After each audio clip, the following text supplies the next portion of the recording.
First of all, welcome. Welcome to the presentation of the PhD program in political science for the next academic year, and to the annual lecture.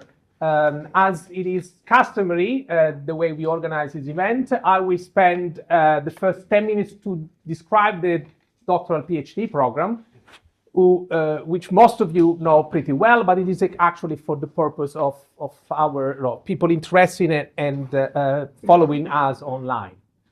Let me just briefly introduce. I'm the coordinator. My name is Fabio Franchino. I'm the coordinator of the doctoral program at the University here of Milan. And let me explain how this doctoral program is organized. It is a program that involves two universities in very nice locations. So as you see here, the University of Milan, where we are at now, and the University of Pavia. And the University of Pavia, with this magic,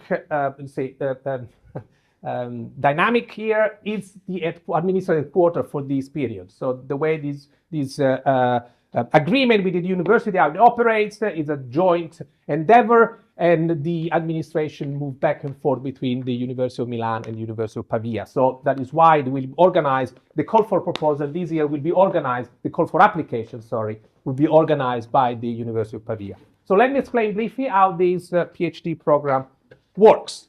As I said, it involves two universities. It is embedded, at least within the University of Milan, within the NASP Graduate School of the University of Milan, which is the network for the advancement of social and political studies here. And it is an institutional research network that includes several departments and institutions in Northern Italy. And within the NASP program, it involves actually three doctoral programs. It's our program, plus the one on economic sociology, organization and labor study, and sociology and methodology and social research. So essentially, the idea of having this network is because there are commonalities that we can exploit. There are some economies of scale that we can exploit. That is why there is a common administration of this program. And there are useful linkages among the two disciplines. And the specific, of course, doctorate is based at the Department of Political Science, of the Political and Social Science of the University of Pavia, and the Department of Social and Political Science at the University of Milan. Now, yes, of course, we are very proud to say that the Department of Social and Political Studies at the University of Milan also is a department of excellence, which means that you have a little bit of money to spend. Very little. A little bit, yes, a little bit of money to spend.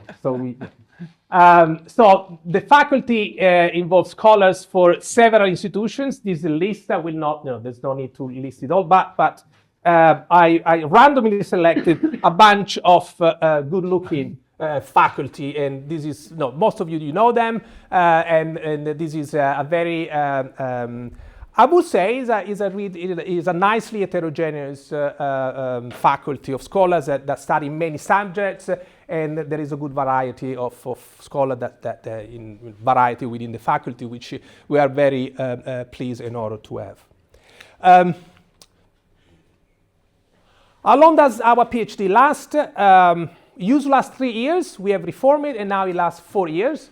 So if you apply to this PhD program, you will have to spend 4 years with us.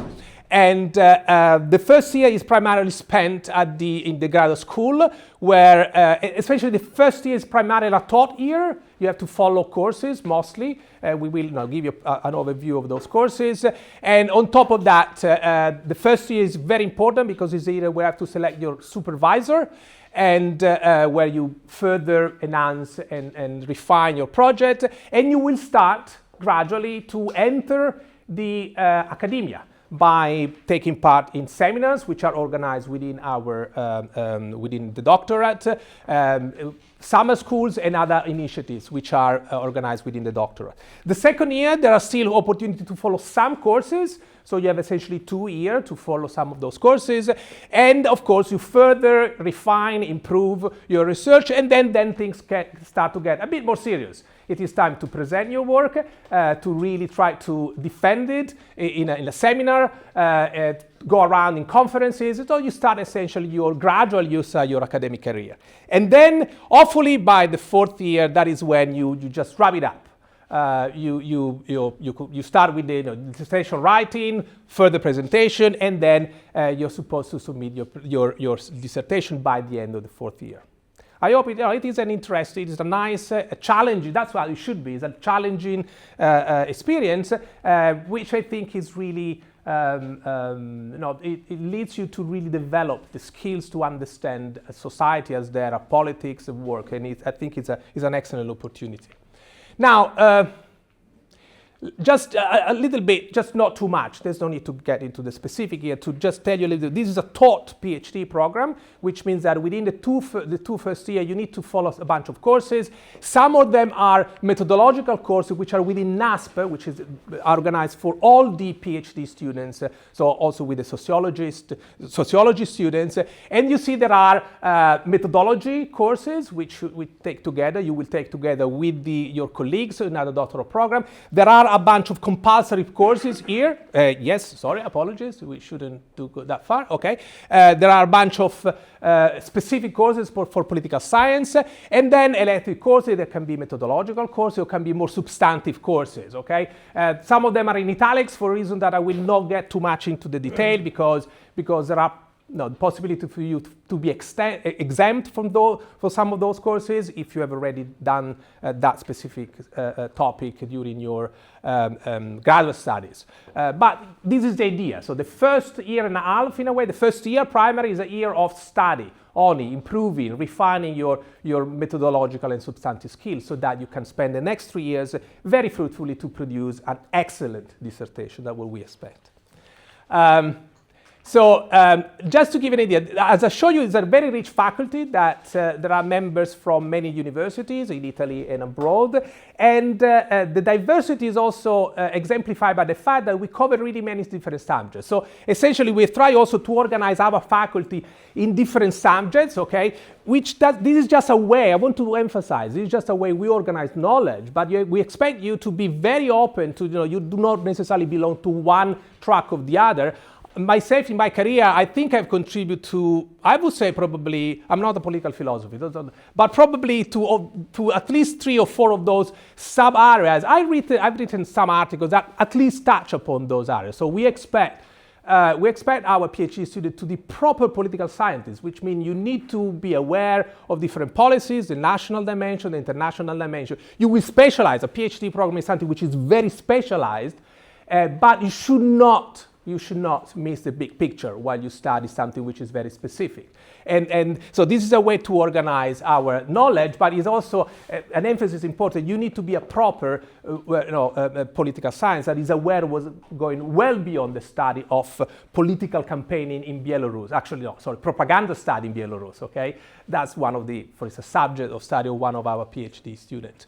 So we have comparative political institutions in European Union politics, public policy and welfare states, international studies, public opinion, political communication and political behavior, and political legal studies. So as you appreciate, also there are also cross-disciplinary overlaps. So with philosophy, with sociology, public opinion, communication. So there are also opportunities for multidisciplinary endeavors if you're interested there.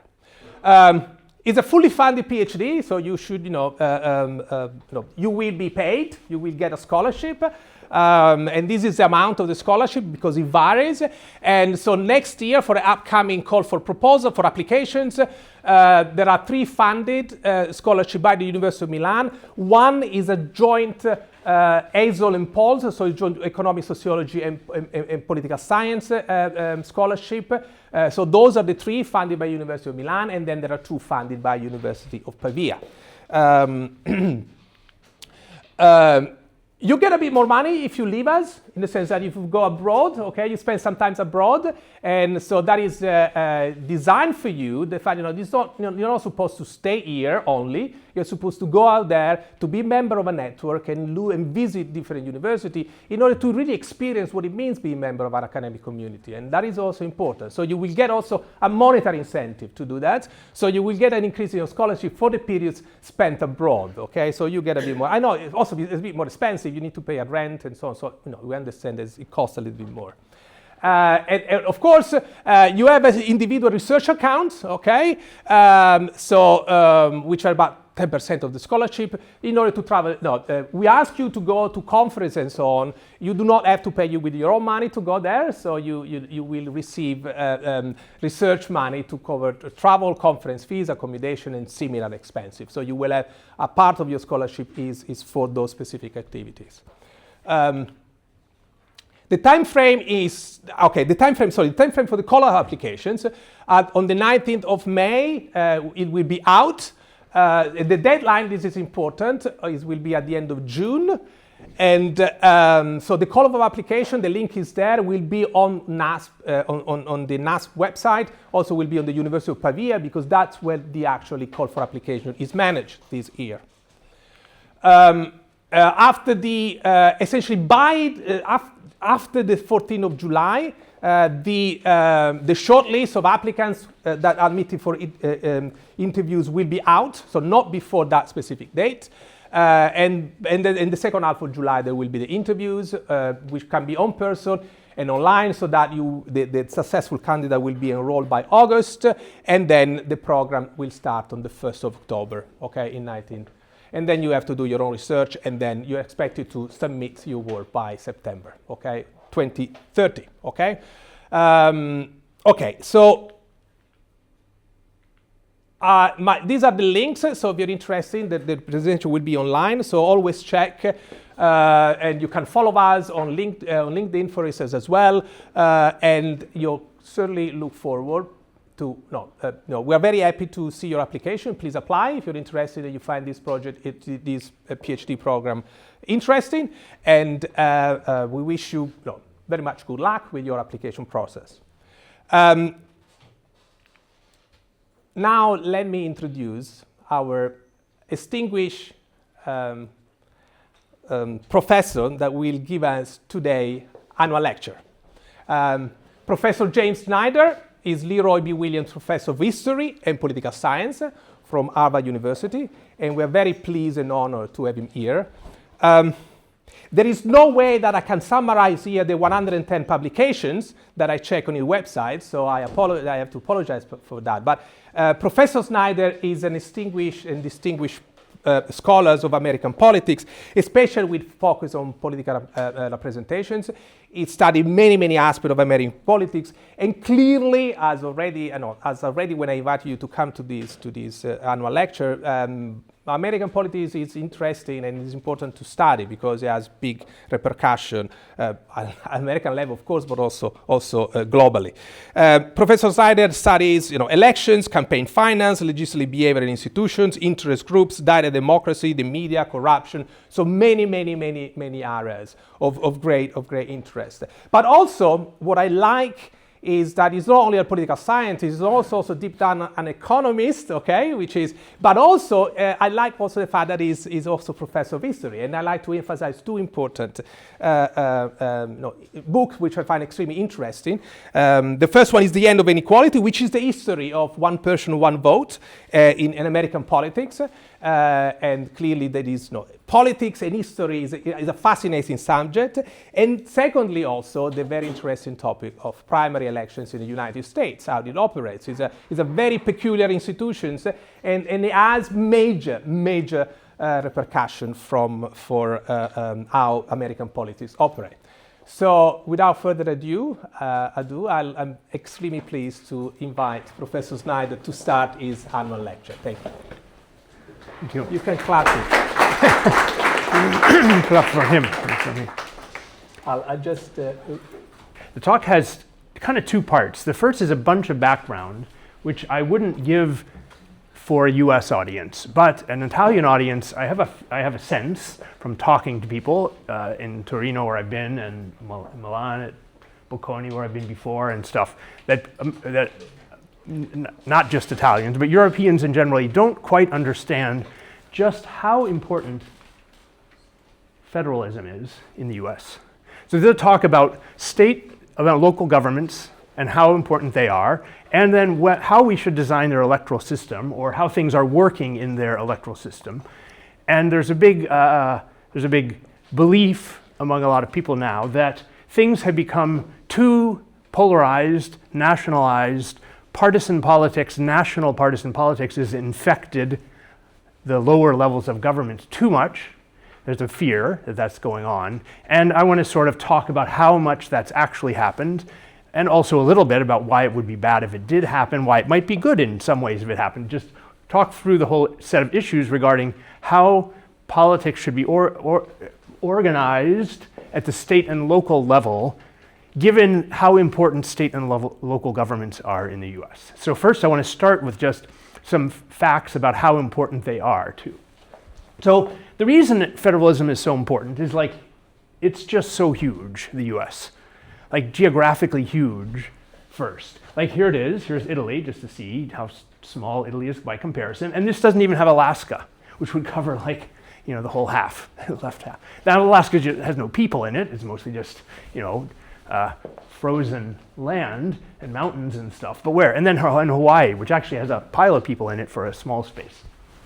So that they're not here, but there they are. So the US is vastly, you know, large, and therefore each of these states, Florida, you know, Texas and so on, have their own governments, and those governments do a lot, and we're going to talk through that.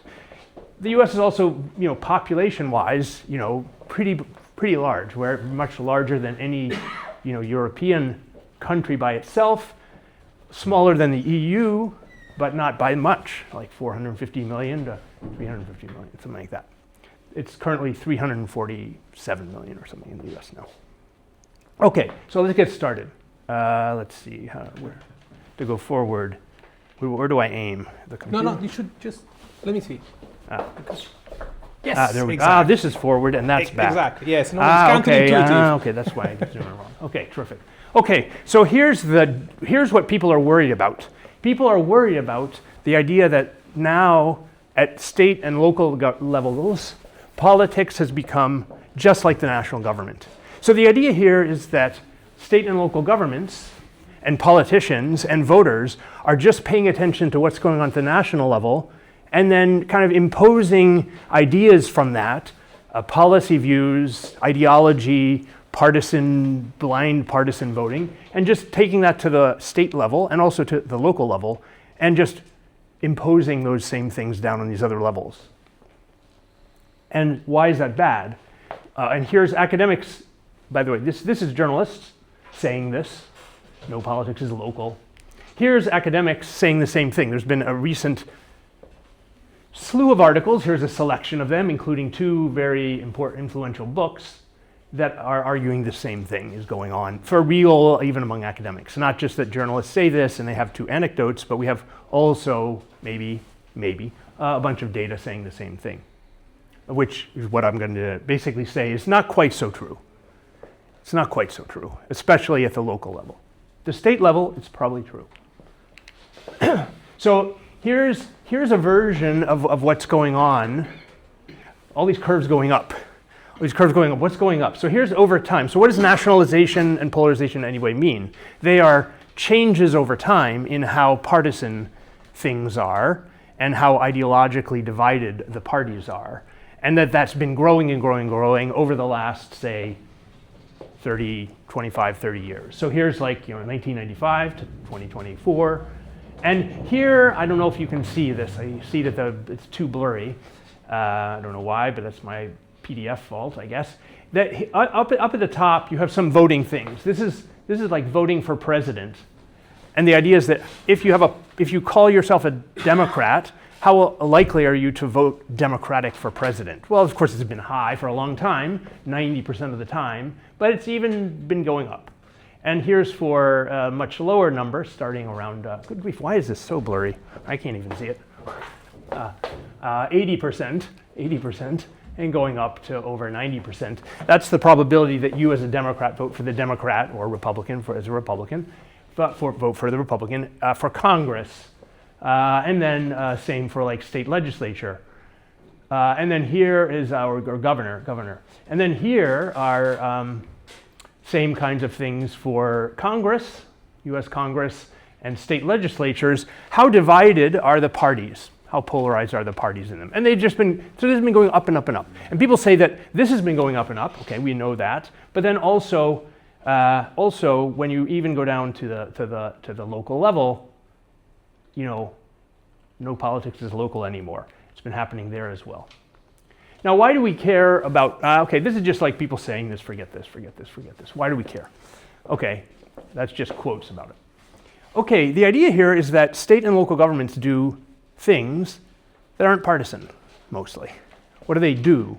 Now, state government does things that are a mix, I would say, and local governments mostly do things which, famously stated by Mayor of New York, there's no Democratic or Republican way to do most of these things, like clean up the streets, or run the schools, or build roads and bridges and train stations and airports and run them. These are nonpartisan things. They shouldn't be, there are good ways and bad ways of doing them, but it's not like the Democratic way is good and the Republican way is bad or vice versa. Therefore, we don't want partisan politics to infect this too much. If what partisan politics means is that I go out and I find who the best Democrat or Republican is that I can find and vote for them, and that's all I do. So the idea is that we don't want probably hyperpartisan, hyperpolarized politics to infect these very bureaucratic things. Now, we probably don't want this at the national level to the degree that it causes gridlock and stuff, but let's leave that aside for now, because I don't have anything really to say about that. And here are like four of the like potential problems of how too much partisan, polarized, nationalized stuff could mess things up. Voters pay attention only to party or ideology and then don't pick people who actually can do the job. You want somebody who's going to be, and we'll talk about in a second, like county sheriff. You want somebody who knows something about law enforcement. You don't care really much about their ideology. You want somebody who knows law enforcement, and so on. If you don't focus on that, then you're going to get somebody maybe who's not so good at the job. Same with accountability. You want voters to pay attention for the sheriff with things like crime rates and how well the jail is being run, and stuff that has to do with the job, whether they're spending too much money or not, things like that. Not whether they're, what their positions are on abortion. Similarly, you can get like gridlock and stuff like that, and then basically maybe elected officials while they're campaigning and then also while they're at their job, wasting time on symbolic stuff that's going on at the national level, like talking only about whether or not you're going to allow or not, you're going to help or not help DEI stuff happen, or help or not help immigration stuff, which should be done at the national level, happen. And you end up wasting, from the point of view of what you should be doing, time. Jim, Yeah. you mentioned law enforcement. I was wondering if you would extend LaGuardia's logic also to law enforcement. Yeah, I think so. People think, well, there's good ways. There are always going to be elements, perhaps, even in cleaning streets, like, oh, which streets, or make sure that the streets where the rich people live are especially clean, or you can certainly mess things up, and then you can also there might be ideological angles on lots of things. Law enforcement probably has a mix, but a big chunk of it is just arresting people who commit crimes, finding and arresting people who commit crimes, running the jails, which means as with your limited budget, somewhat humanely treating people who have committed crimes and stuff like that, interacting with the judges and presenting evidence fairly, correctly, according to the law, and so on and so forth. So those seem to me things that a Democrat or Republican should both equally do. Then there might be some elements where, we have some extra money. Should we put that into like a drug rehabilitation program, or to hiring extra police officers and put them on the street? And it could be that in some cases partisan politics affects that at the margin, like in a way that makes sense. But I think dominantly you would not. As an example of this, not law enforcement, but judges who are also elected in the U.S. In some states, there are partisan elected judges, like in Texas. And I've done another paper a while ago where we looked very carefully at whether the judge's party was mattering when it came to how long, their harshness of their sentences. You might think, oh, I want a tough judge, I elect the Republican. I want a lenient judge, I elect the Democrat. Well, at least in Texas, after you control for where the judge is and the type of crime that it is, there's no difference between them. So in fact, even though they do wear partisan labeled hats when they're on the ballot, and even though voters will vote 90% partisan, like this number here, this number here, say on voting for if you're a Democrat, do you vote for the Democrat, for the judge, or whatever? As best we can tell, this number is very similarly very high, as we'll see in a sec, for judges. But when it comes to what they do, in fact, fortunately, I would guess, oops, it was wrong way again. Can't seem to figure this out. Fortunately, it seems that they don't sentence in very different ways. And On the other hand, we find that the partisan elections, including those in Texas, lead to, at least correlation-wise, we find, and then it's on the last slide, and then another nice paper by Elliot Ash and a co-author, McLeod, they find, using a better identification strategy and differences in difference design, that partisan elections actually lead to slightly worse performance by the judges, by several different measures of performance. Mostly subjective measures like evaluations by the Bar Association and stuff like that, but they even find it based on an objective measure of how good their opinions appear to be. So that's this idea that possibly, because of possibly partisan, oops, wrong way again, possibly partisan elections, good grief, never going to do this right, lead to this and or this happening in the case of judges, for example, which maybe should not be elected at all in the first place, and not all states do that. And in fact, the appointed judges seem to do slightly better on some of these dimensions. But many, many states have elected judges and are probably going to continue to have elected judges. And one thing you might think is, oh, well, maybe at least make them nonpartisan.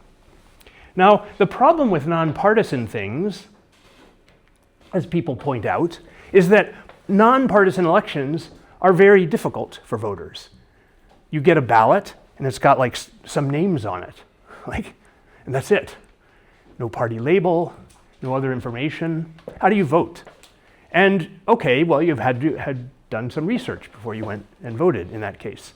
A lot of voters get to the polling booth and actually don't vote in those elections. They probably didn't collect enough information to bother. That's like, say, 20%. So that's one thing that happens. When you make things nonpartisan, a bunch of voters just don't even vote in that. Now, some vote and probably are just flipping coins or going off very little information because they also didn't do any research, but they're there and they want to vote anyway. And so they look and they see a Hispanic last name and they're Hispanic and they check the box or something. They try and find some clue. There's a woman and they want to have more women in government, so they check that box. Not knowing anything else about the candidate. Some small minority of voters, it appears, do substantial amounts of research and vote in ways that are correlated with indicators suggesting that they've done that research. But it's hard, and we don't know what fraction of the voters are like that, and whether it's enough. So there's a trade-off. It might be that you like partisan things because it makes things easy, as Snyder said. famous. It's super. By the way, if you want to know American politics, you start by reading what Snyder wrote and what V.O.Key wrote. Then you jump forward and read what Bob Erickson wrote, and you can probably be done. Not done, but you learn a lot. You learned a lot. But Snyder was a great thinker on these topics. Anyway, when it comes to thinking really hard, this is related to work on primary elections. But basically, the problem is if you have two national parties, and they're like here and here, and then you don't have local parties, which is a puzzle for the US, but instead you just have the two national parties everywhere. In Massachusetts, we have Democrats running against Republicans. What happens in Massachusetts? Well, the Democrats win every time. And they control 75% plus of the state legislature. And except for the governorship, they control all offices and all of Congress. And in a city like Cambridge, they can control all the offices all the time. It's so democratic that that's what you get. Nobody wants to vote for the Republicans because they're tied to Trump and Southern Democrats like Mike Johnson, who's the head Speaker of the House.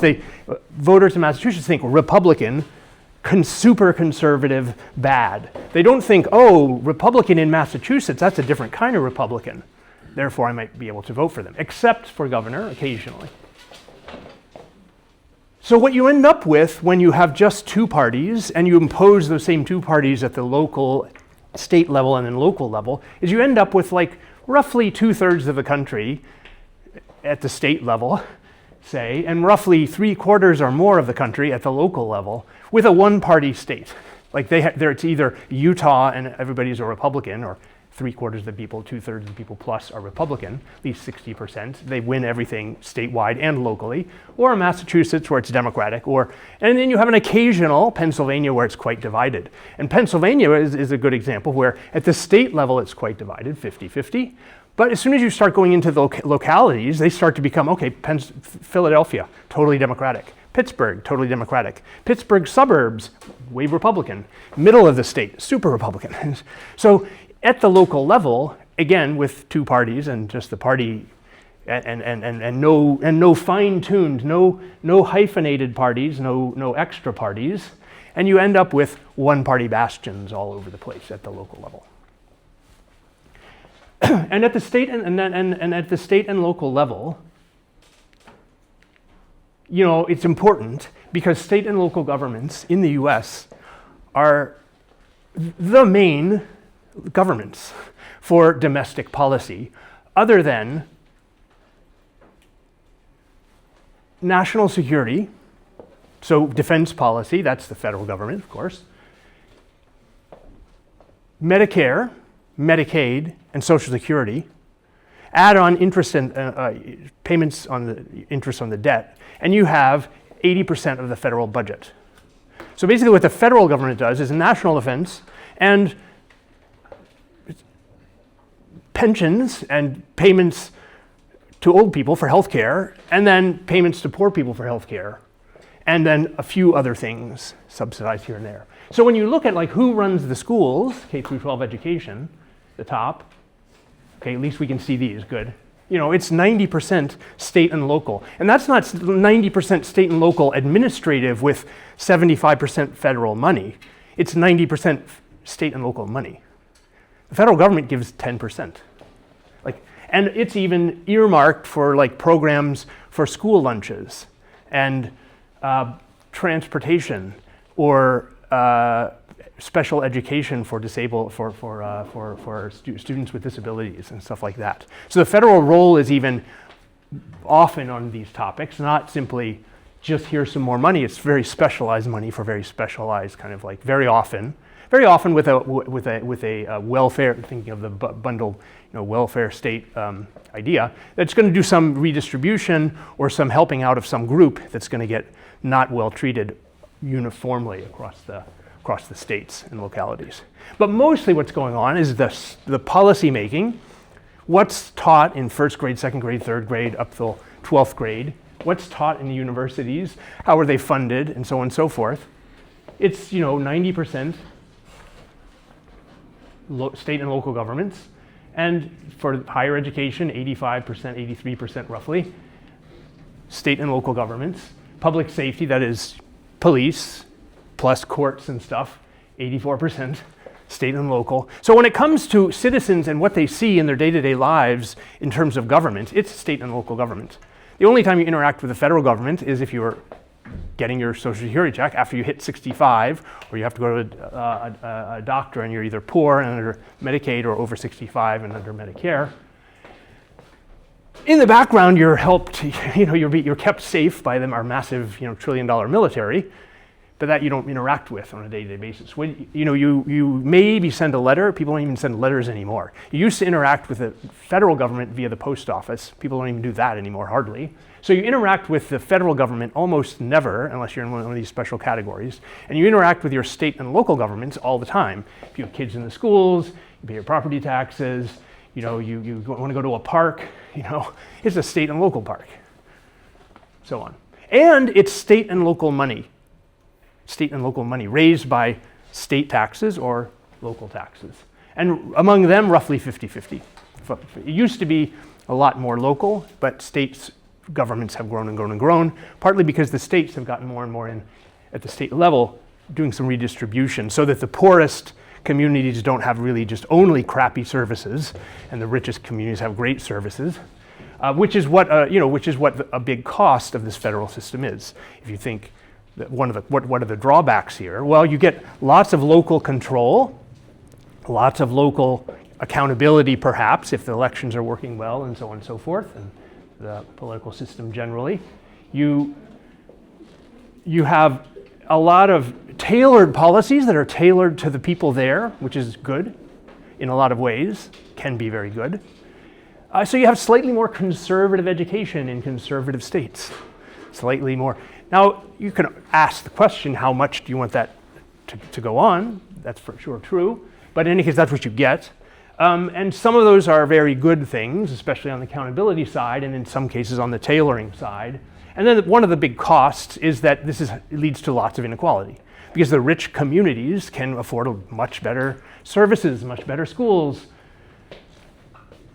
much better police, higher paid, so on and so forth.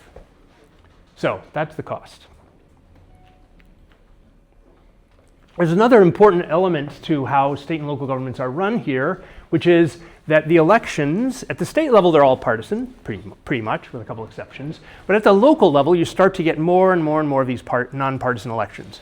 Perhaps in part because everybody knows that if you just did everything with partisan elections, you would end up with like these one-party bastions, and the only election that would matter would be the inside the party primary, if you had one.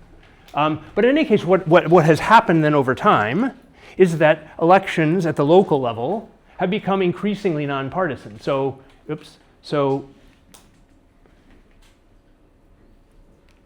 you know, in 2025, when we have many, not all, but many local elections are held off cycle. That is not in a presidential election year, not even in a midterm year when Congress is up, like now, coming up, but in an odd year. This leads to very low turnout. That's bad, but it also maybe decouples things a bit, and maybe that's good. And in any case, there are like 70,000 of these nonpartisan elections. You know, the U.S. has something like 500,000 total offices to fill in 2025, and 90% of them were nonpartisan. Like they're just like nonpartisan. School boards, mayors, city councils, county commissioners are mostly actually not county commissioners, but in a lot of states like California, for example, county commissioners, and so on and so forth. So lots and lots of these nonpartisan offices. In part, probably to try to keep things, to try to insulate the local from the national, mess to some degree. Also, there's a ton of ballot measures. Like, there's a lot of local democracy, local direct state, and especially local direct democracy, depending on where you are. Like where I used to live, we'd have to vote every couple times, 3 times a year maybe, even when there was a budget crisis happening, to vote on approving a bond project to fix a school or to build a new fire station, stuff like that. Can I just? Yep.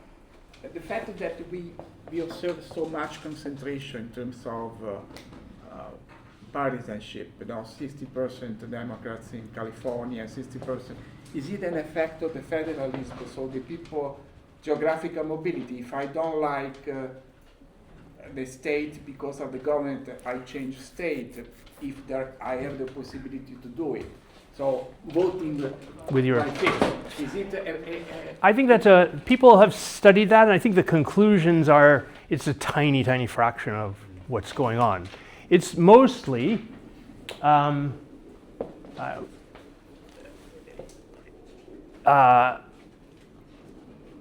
okay, it's been there for a long time. It changes marginally here and there. It's actually changed dramatically over long periods of time. Like California was a super Republican state until the Great Depression and then the New Deal. Then it became a democratic state for a little short time. They went back to becoming a kind of competitive Republican state with a Republican Party that had two factions in it, including a very conservative wing and a more liberal, moderate wing. It even had a weird electoral system that allowed cross-filing, so a lot of people would go to the ballot and they would be both the Democrat and the Republican. So you'd have a choice for state legislature, for Congress. But the political culture of the place has been probably gradually, was always, had a strong progressive Republican streak, and then it became kind of like a progressive Democratic thing, and then it stayed this progressive Democratic bastion. Now, politically, this gets back to the question: what are the Republicans doing there, and why can't they come up with, and also what are the Democrats doing there?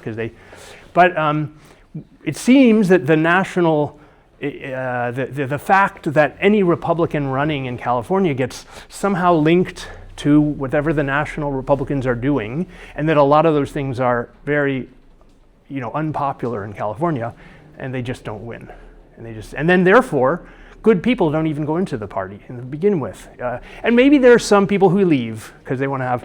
And then there's a little bit of like, here I have a life choice and I can go to California or Arizona. If I'm a Republican, I go to Arizona, and if I'm a Democrat, I go. That's probably a very 0.5% or something like that of these differences. So over the course of 20 years, though, it could lead to this solidification, or 50 years. But short term, it's deeper things that go back a long time. One thing, so all of this, by the way, is wind up. So I don't know if I'll ever get to the pitch, but in any case, I think it's important to just have these down. So another thing that's different about these levels of government is that the voters appear to like them in different amounts. Back in 2000, there wasn't big differences. So this gray curve is like trust, confidence in the federal government, averaged on domestic policy and foreign policy. It has a big cycles too, not cycles. This is the average across everybody, but if you look at it, it's also very partisan. When the Republicans control, Republicans say the federal government, they have a lot more trust in it. When the Democrats control, the Democrats say they have a lot more trust in it. Sorry, is the baseline level is 2001? So yeah, this is like a poll, the first poll that we had this, unfortunately. There was like one or two numbers. 9/11? Yeah. So that's the baseline was extremely high, no? Yeah. Trust. So it was high here, and it was actually a little down. There were like two other polls over here. It was up, down, up again. So yes, there are of course short-term events that could like really shock, like this up, or something like this. The scraps of information we have that the federal trust in the federal government, maybe I should put those in, was like high, went down to here, went back up. Hard to know because we had like 2 data points. In any case, what we see is this fall, and then kind of basically back to the point where since 2010 or 2014, trust in the federal government has been at this 40% level. Whereas for local governments, it was very, very, very flat, and then there's this kind of COVID hit, possibly. Mm-hmm. It's fallen a few percentage points, and it's now systematically a little lower than it was, but it's still this gap. It's like almost a 30-point gap between trusting your local government. So basically, Americans say, "Do you like your local government?" Yes, a little less than 70%, and historically 70%. Do you like the federal government? Well, no. Big mix. If I'm a Democrat and the Democrats control, yes. If I'm a Republican and the Democrats control, no, et cetera, and with a steady long decline. And with a state level of trust kind of like in between.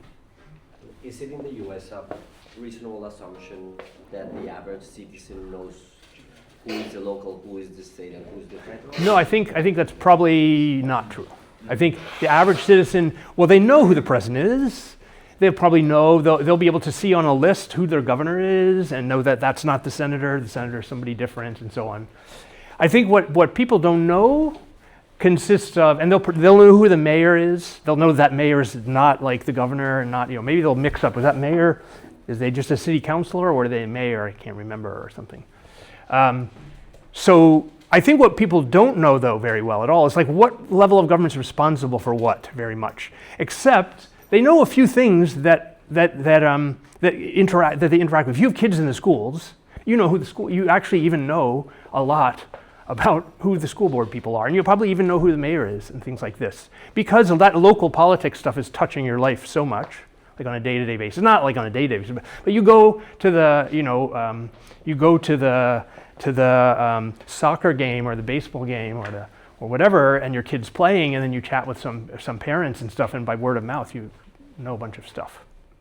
So I think a subset of the community knows about a subset of the issues, including stuff about the officials responsible for them some of the time. But mostly there's a lot of confusion. There's a lot of confusion. So with that in mind, what do you think this survey data, what is that picking up? Well, I think it is picking up the idea that people do know that their local government has a lot to do with streets and roads, and they drive. A lot to do with like the sewers and whether they're, like there's been some problems. They know they have to pay local property taxes, and that these local property taxes are being used for all these services. They know whether they feel safe and about crime and stuff. And they don't really, they know that the federal government might be slightly involved in that, but they actually know the local police forces, and it's the New York police who are here, New York City police or the Boston police or the Cambridge police. So I think they know a lot of those things, and then they have a gut reaction of like, is my life going fine? Do I have a day-to-day? I'm worried about like leaving my apartment or my house, and go, no, not really. So maybe the local government's doing their job. Like when I come to serve, that's how I read it. Like I don't have any horrible complaints here in my head when I'm answering this survey question, and so yeah, I guess they're doing a job. Federal government, it's like I pick up the newspaper and it's yet another weird thing going on, and I don't like it, and it doesn't really affect me that much, but here I'm answering a survey, like, okay, yeah, don't like the federal government. That's what I think is going on. There's a lot of confusion, but then because of your personal experience, it's not all confusion. Just noticed that around the years of the Great Recession, apparently the state trust went drastically down instead of the federal or the local. Do you have any explanation? I don't know. Yeah, I don't know. Yeah, there's also survey sample stuff. There's like these numbers. Why are they exactly the same? Did somebody make some mistake in the Gallup? This is from Gallup. I don't think so. The state got the blame about the Great Recession. Great Recession. It could be for sure. States did tons of the cutting.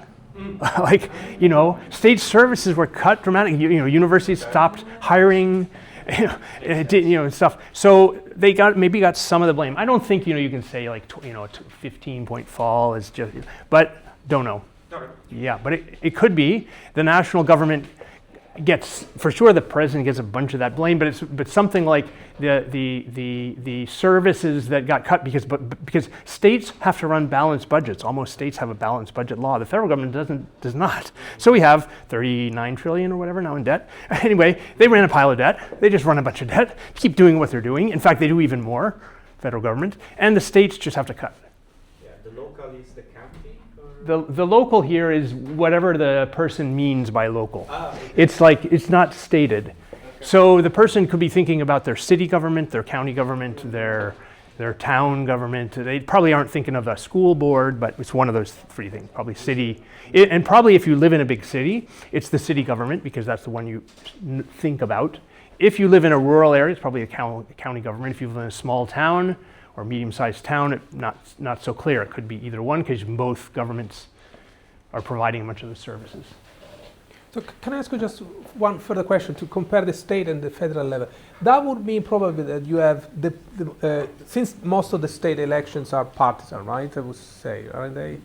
Partisan. Yes, they are. Yes, they're all partisan. So that also means that probably you have, for instance, Democratic voters that are likely to trust a state, even if it's run by a Republican, and you have at the federal level that Democratic voter would not trust a federal state, even if it's run by a Democrat. Yeah, you see that. So in fact, that's basically, if I can figure it out. So yeah, you can kind of see that here. Well, you don't see that here, because it doesn't really say, but you can see that the differences but that's true, and I should probably show that too. Here you can see that, so this is in 2023, so Biden is president, and so at the federal level, Democrats trust the federal government a lot, domestic a little less, but they can trust them. Republicans hate the federal government a lot, and so the differences are huge.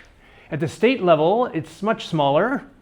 And then at the local level. Now, of course, this is because it's mixed. Some of these states are controlled by Democrats, and here's the Democrats there. But even when you look at the cross people, which I should show, the difference is not 50 points. It's more like 25 points or something like that. So people, and some of that could be in part because some of the time, for example, in Massachusetts, we will have from time to time a Republican governor.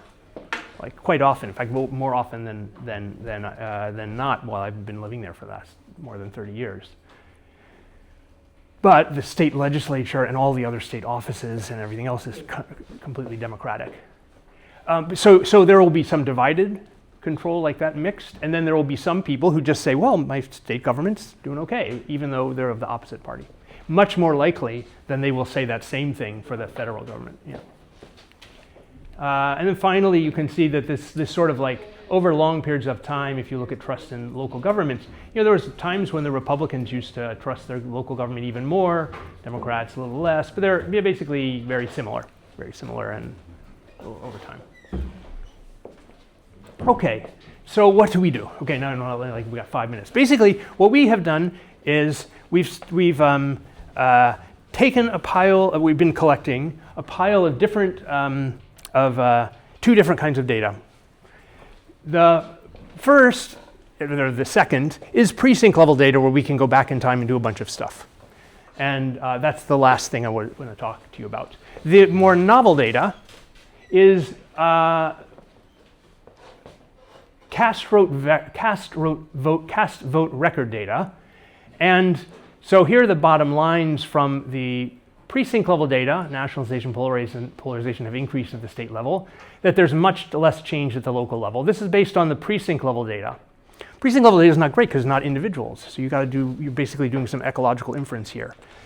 Fortunately, for 2020 and now for 2022 and 2024, we're collecting, but for 2020 we have 50 million, almost 60 million in fact, cast vote records. So we see each voter and exactly what they voted for all across the ticket from the top to the bottom at the individual level. So they're all anonymized. We don't know who that person is we know what precinct they live in most of the time, but we don't know anything about them. But we see how they voted, and they voted on president, maybe senator, US House, state legislature, state senate maybe, state house, maybe also governor, but that's pretty rare. That just happens at the same time as the president, but several states. Then how they voted for sheriff, how they voted for county commissioner, how they voted for school board if that was on, how they voted on somewhere between 3 and 12 ballot measures that involved lots and lots of different policy questions. And so we have how they voted on each of these things, and we can use that to divide voters into people who are quite at the national level very Republican or Democratic, who seem to be ideologically left or center or right, and so on. And then we can see how those same people at the individual level voted when they got down to like the nonpartisan votes later on, or to even the partisan parts down the ballot, say for sheriff or for a judge. And so that's what we do. And what we find there essentially is that at least in 2020, that basically that when it comes to partisanship having leaked down and infected the entire local government structure, the answer is no. We can be, if you like the nonpartisan stuff, you can be somewhat optimistic that at least as late as 2020, things were not completely partisan as long as party labels were not on the ballot. If party labels are on the ballot next to candidate A or candidate B, regardless of what office they're running for, people use that tiny Q enormously, maybe more than we would like them to. And so that's this first part. And then the second part is this. And so here would be like a takeaway. In 2020, the people who voted for Trump, who also had a local ballot measure that involved increasing their taxes to spend on schools or roads or sewers or police force or fire department or whatever, and we have like millions of those voters. So of the people who voted for Trump, more than half of them voted at that same time to increase their local property taxes or sales taxes or income taxes to pay for local services. Just above 50%. For Democrats, it was higher, 70%. But 30% of Democrats voted at the same time they voted for Biden, voted not because maybe they thought the local government was spending too much or they just can't afford it or whatever, voted not. So the gap between Democrats and Republicans in how much they want local public spending appears to be very tiny, 20 points, say, compared to the gap nationally in how they vote, which is like 90 points. That's the takeaway from all of this piles of data that we were able to amass from the 2020 election. Just to see like why this, why we think this is important. Let me just show you what we have to. So here's a county, Weld County. Here's like what the ballot looks like. It's 5 pages of stuff you have to vote through. Now in Massachusetts we usually don't have 5, but we almost always have 2 and often have 3. So we'll have like a bunch of state measures, 4 to 5 state measures. In Colorado they had 10 state measures to vote for, plus lots of local measures. So they vote for so that's why this data is so useful, because we see how they voted. Again, this is going to be too blurry to read and back, but they had to vote for, go the right way, for president. And here's you can vote for one of these people for president. U.S. Senator, representative in Congress, state senator, state rep was further down, state representative because it's truncated, regional transportation district director, there was nobody ran, county commissioner, Democrat, Republican, county commissioner District 2, county commissioner District 3, county council at large, county council, these are nonpartisan, so the commissioners are partisan, but the council is nonpartisan, they've got 2 elected bodies, and so on. And then you had to keep on going if you were like really patient. And interestingly, most voters get to the end, because at the end were these local ballot measures. So what happens in terms of this voting? It's next you have state ballot measures, and here were what they were, just to see the kind of things people have to vote on. This was something Gallagher. Here would be like a thing where like, what the heck is Gallagher Amendment?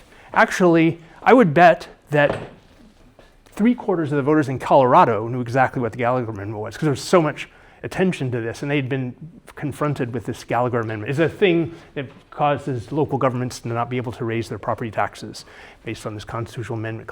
Anyway, you pick up a paper, and there will be stuff about the Gallagher Amendment. So to us, it's like, what? How could a voter possibly know this?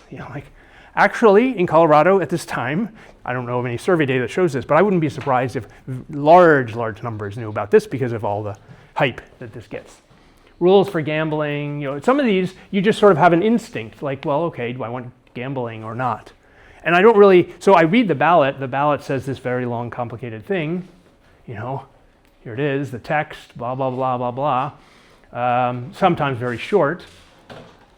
You maybe have done some research, maybe not, but you can read. So when it comes to voting on these things, like 90+% vote on these things. And then these are what we can use to define people as like left or right. How'd you vote on these? Did you take the right-wing position uniformly? Did you take the left-wing position uniformly? Did you go somewhere in between? And so on and so forth.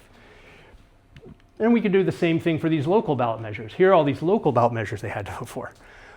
Everybody in Weld County had to vote. Now, not everybody in Weld County had to vote on all of these, because all these were very local. Only people in the town, only people in Fort Lupton here had to vote for the fire district revenue, revenue. These are all, though, had to do with spending. So this is how we can look and see how many people voted for Trump. And then and what do they do on local spending? Did you vote for your school district spending or not?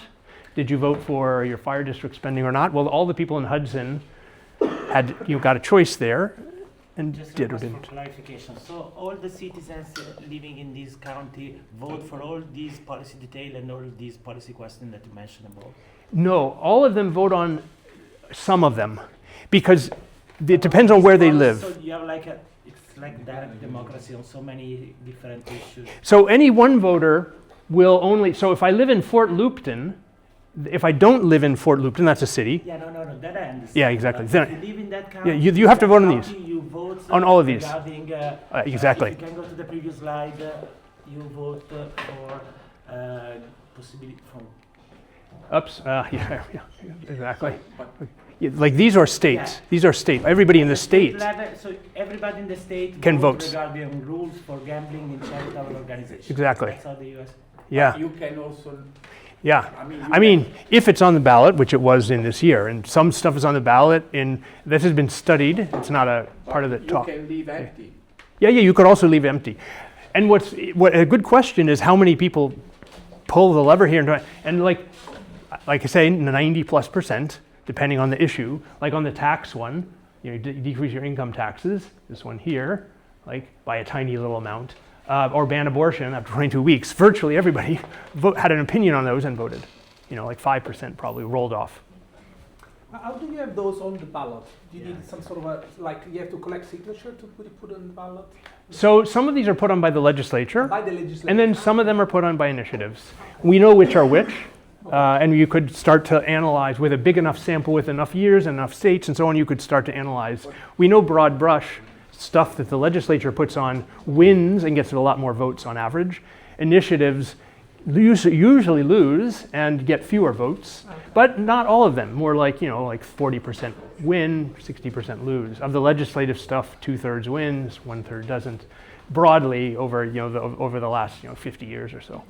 But even if apparently they are not partisan because they are just about issues, about bills and so on, these issues can be endorsed by Exactly. Exactly. And so in order to simplify the not simple act of voting, Yeah. because otherwise for the voter it is a nightmare. It's Too demanding. Too demanding. Yeah. So the parties took positions, but the interesting thing here is that the parties did take positions on many of these, not all of them actually, or on a couple of them they agreed, took the same position. Same thing for California. Mostly on the ideological ones, they're very clearly the Republicans, said, yes, and the Democrats said no. Opposite on this one, and so, and so on. Democrats said no. Democrats said no. Republicans said yes. But also, lots of interest groups take positions. And when you ask the question, how many voters? Because we have this at the individual level. How many voters voted the perfect Republican ticket or the perfect Democratic ticket? That was like 20%. So almost no voters are following the party line. They're using a mix of the signals from the party and from other groups, because in addition to, like the Sierra Club was taking positions on this one, and then the chambers of commerce were taking positions on these, and sometimes the local chamber of commerce would take a different position than the state chamber of commerce on some of these, and so on. So there were a pile of different endorsements. So how do voters vote on this? Like, oh, come on, you get a pamphlet, 40, 50 pages. How many people are reading that? 0. What are they doing? I don't know. But probably a lot of them are hearing the party cues, getting a party signal, the governor makes some speech, whatever. But also all these other groups. I think all these endorsements, and there's some previous work that says these endorsements matter. Obviously, they probably do. We don't have great causal evidence that they cause anything. However, there's a lot of correlational evidence suggesting that they matter a lot. And in fact, some later slides, if I would to get to them, which I won't, would show you some evidence on correlational on that too. But I think that's what people are doing. But interestingly, the cues are not simply what's the Democrats say, what's the Republicans say. Hardly any voters appear to do only follow the party on these things. And so, to end, let's see, let me just end here. Well, you still have time, because you've been interacting quite a lot. So Okay. Well, then I'll give a flavor of the results. Yes. So we have all these things. We have all these people. How they voted on all these things. In the case of Colorado, very rich data because they voted on so many things. In the case of some other states, fewer things, but still a lot. And so we have like these 50 million voters, thousands of contests that they had to vote in, piles of states and counties covered. It's not a random sample, of course, it's a convenient sample entirely. It's slightly more democratic than the national, but not massively more. It's, and so on. We're currently cleaning this other data. Well, let's just think of the following measure. Like you take some item and you ask what fraction of the people who are Democrats, how do we know who's a Democrat? Just say, how do they vote at the national level? If you voted straight party line, President, House, Senate, then we'll call you a Republican. If you voted all R, if you're a Democrat, if you voted all Democrat, we'll call you a D. And if you split your ticket in some way, we'll toss you out for the moment. But we could also run regressions and include those people.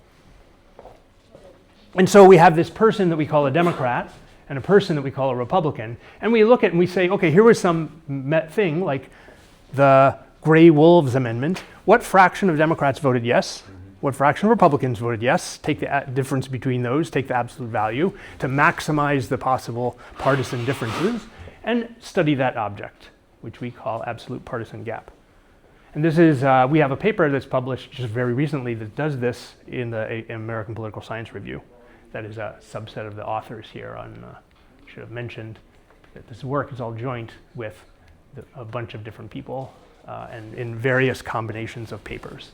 Former students, I think they're all, no, yeah, so these people are not former students. Everybody else is a student or former student. Anyway, or me. Anyway, we do this across things and then we see like a bunch of not surprising stuff and then a bunch of stuff I think that we did not know before we got access to the data. It's just totally descriptive, nothing causal, but I think it's still interesting because we just did not know this before. So what do we know? Well, okay, we probably pretty much knew this from survey data, that when we look at the absolute partisan gap for a state partisan office, like state legislature, or commissioner of land commissioner, or something like that happened to be on the ballot, then the gap's 91%. So basically, 95% of Democrats vote for the Democrat, only 3% of the Republicans vote for the Democrat, and the difference is, that. For local partisan offices, well, there's a little more slippage. In particular, there's a lot of Republican voters voting for the Democrat. In this sample of things, in part because of some scandals involving some of the Republican candidates. That's only a couple cases, but various things. A little more, but not a massive amount of slippage. 2 points here and 4 points there. Then when you get to nonpartisan offices, the differences shrink massively, probably because a lot of voters don't know anything. And they're still voting, and so they're just so there's now that if they were just voting randomly, these differences would be 0. So not just voting randomly, and there still is a gap. So and why? Because some of these nonpartisan offices, people learn the party because there's actual party campaigning. There's no party label on the ballot, but nonetheless there was party campaigning. If you look, for example, at Los Angeles County, the county commissioners and the mayor, the city councils, county councils, they're all nonpartisan offices, but they clearly have parties the parties are supporting different candidates and make that clear in their advertising. And then you go to a place like Belmont, Mass, where I used to live, or Cambridge, Mass, and nobody has any clue who they're probably all Democrats anyway, but they don't even know what kind of Democrat they are, or maybe there's even a Republican in there who knows. Nobody ever mentions the party, ever. And it would be really hard to find the party. Like I've done a bunch of searching because I would like to know the party of all these people. I think the only way that it's going to happen is with a match with voter files and luck and so on, be able to find. So I got the candidate, their name, but I don't have much more than that. They got to try and find out what party they belong to if they even are registered in a party, and that's probably the only way to find it because there's no paper trail. They don't leave a paper trail because they don't run a partisan campaign. The last campaign in Cambridge was all about a zoning law change and a big thing about zoning law. And there were sides, and a few voters learned about those sides. I got a stack of mailers like every day almost for like a month leading up to the campaign. Some other candidate will come by and leave their mailer and try and talk to you. So there's campaigning happening, information out there. It's all very confusing, but there was leaking out there, and if you paid a tiny bit of attention, the idea that the key issue here is who really supported this down zoning of lots of city and who was opposed and would want to overturn it. Anyway, that's the kind of thing that can happen at the local level. that didn't have a national partisan thing anyway, but still structured the campaigning to some degree for some of the voters, and that's how you could probably end up with, go back, I'm going a little forward, yeah, go back. That, so these nonpartisan offices here, this 20%, 30% gap for state, at the state level, partisan stuff leaks out more, the local even less, and then when you look at ballot measures, even less. Because people are voting on the basis of things more than just party.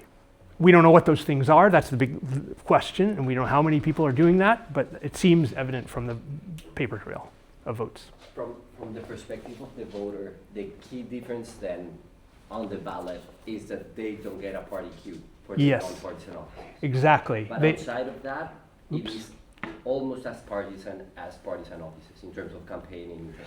In some places, yes. Okay. In other places, no. So I gave like the two examples of like Los Angeles County, where there's lots and lots of party queues and lots of people, but not everybody actually. There's some people who try and run as independents. There are people who are Democrats, but they're not really very loyal Democrats. They're much more conservative than the party organization to the degree there's an organization, and so they maybe don't get quite so much support. And so there's degrees, but there's still a lot of partisan playing going on, a lot of campaigning. Then in other places like Cambridge, Massachusetts, there's zero party campaigning, just virtually zero almost any time. And in Berkeley, for example. But in Berkeley, for example, there was a rent control board thing, and there was a rent control slate that was very pro-tenant and another slate that was pro-owner. And they were all Democrats, this is Berkeley, but they had, some were richer and some were poorer and some were a little more left, a little more conservative. And people appeared to learn who was on which slate because you had to like rank order these things, and an astonishingly large number, like 40% of the people, clearly knew which slate was which and voted entirely for one slate or the other. And then another 30% of the people voted heavily for one slate or the other because they learned some information. But it wasn't party, it was like a different thing.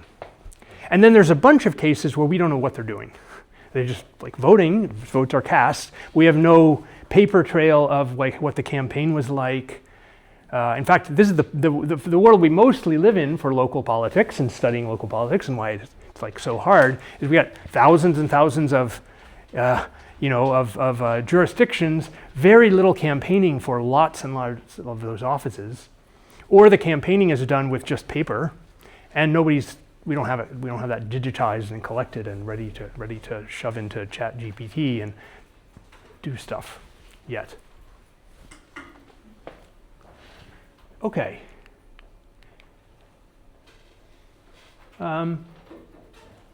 Oops. Yeah, just still never going to get this right. Cross offices, cross managers. Here's probably the second most interesting table from this line of research, which is we can look at all these measures where the people had to vote very tediously on lots and lots and lots of things, and ask, like, are some of these issues much more partisan than others at the local level, and which ones are some issues more partisan? And these ballot measures on local issues. All of these at the top involve spending, higher taxes or bonds, or taxes to fund spending, a spending increase or decrease, or bonds. And then we orient things so the vote here means you wanted more. Almost all of them are increases, so it's the mode anyway. And then we see that the absolute partisan gap here is also the same as the partisan gap. Almost all of these things, like for education, there's a pretty noticeable gap for education. It's pretty, for the school spending, the Democrats supported a lot, Republicans a little less, like 27 points less. That's that minus that. Here, for libraries, there's less of a difference. For fire and emergency services, there's even a tinier difference. For police, there's even, it goes the other way. So virtually no difference.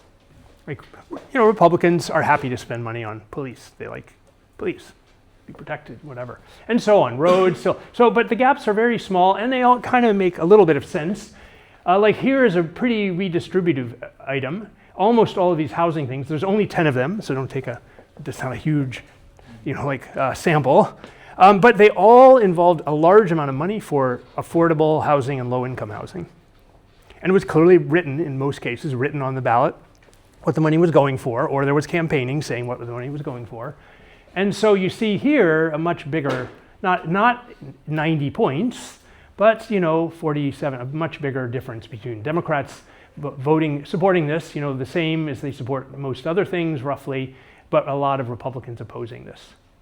But then on the healthcare things, which were much less redistributive, more like just clinics and spending on the local hospital and things like this, again, you're back down to small differences. And then they also, the citizens also vote on a lot of things that are even more confusing, but also even less, generally almost not at all tied to the national agenda. The idea is that these we expect to be not very partisan, and they're not very partisan. These, I think people had some intuition that, well, it could be that even, that Trump is so powerful that he has produced a Republican Party that just hates government at all levels. And that's false. So we can say that's false for now. Republicans don't all hate their local government yet. So probably Trump, but even back to Reagan. Since Reagan, Republicans have been hostile and more increasingly hostile to the federal government, but not so hostile to their state government, and even less hostile and maybe even liking their local government. So the last part of the talk, which I'm not going to do, but you can if you wanted to see the slides. How much time do we have before the light lunch? Just each of you. You have time. We have time. So okay. Just you can cover that one. So okay, this seems like because the light lunch is already there. It's all there, right? Yeah, I don't want to bore people. It's okay. We have time. So okay, so this was like this snapshot, and then what we've been able to do is, well, let me say one more thing before going to the overtime stuff, which I'm going to spend really short amount of time on, because it's not as compelling because it's precinct level data. On the other hand, we've been able to verify using the 2020 election and aggregating the precinct level data that when it comes to local voting on local things, actually, and nonpartisan things, the precincts do an extremely good job of recovering an individual level coefficient with correlations of over 0.8 between what you would get at the individual level that we have and what you would get if you aggregated up to the precinct level for that same thing. So they do pretty well. And so that's why we launched into the precinct level analyses. But this is to say something else, which is we could think that voters just have, kind of like mostly no clue of what's going on. They're at least